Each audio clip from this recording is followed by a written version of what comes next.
5 problem. This time I gave you an initial condition, right? X0 vector is -10, -6.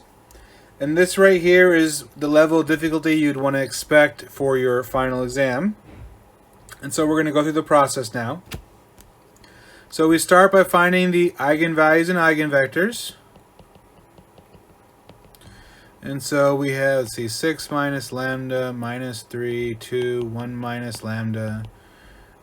6 minus lambda times 1 minus lambda plus 6 lambda squared minus 7 lambda plus 6 is plus 12, and that factors lambda minus 3 lambda minus 4.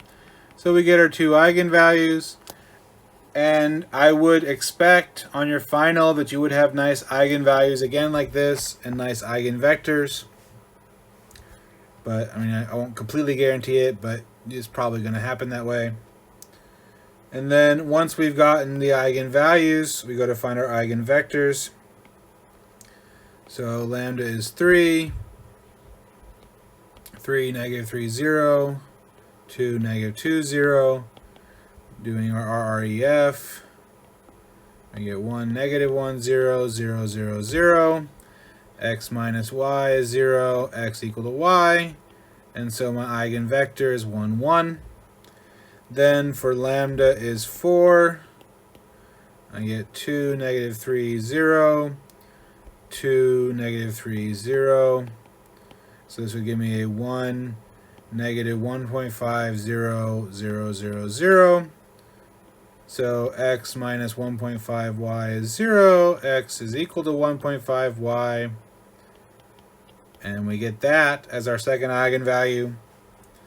And so once our eigenvector, sorry. And so once we got these, that means we have our solution, at least our generic solution, to be C1 e to the 3t times 1, 1 plus C2 e to the 4t times 1.5, 1.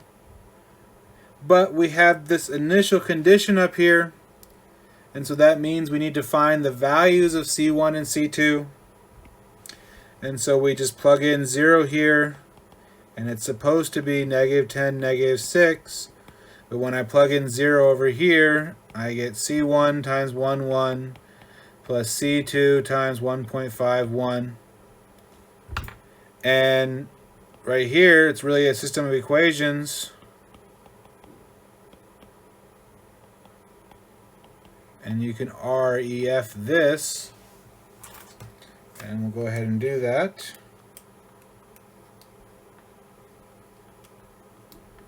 I mean, you can always just solve it manually. You don't have to put this in your calculator. But I just kind of feel like doing that right now.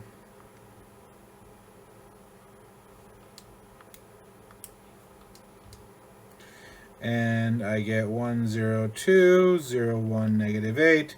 So that means that my C1 is 2 and my C2 is -8 here. And so that means my final answer then is x of t is 2 e to the 3t times 1, 1 minus 8 e to the 4t times 1.5, 1. And this would be your final answer here. Again, you could always multiply it out, expand it, combine it together. There's the other ways of writing the answer, but this is the perfectly valid solution, and I'd be fine with writing it that way. And it's probably the easiest to do. So this is what you should expect to have to deal with one problem like this on your final exam.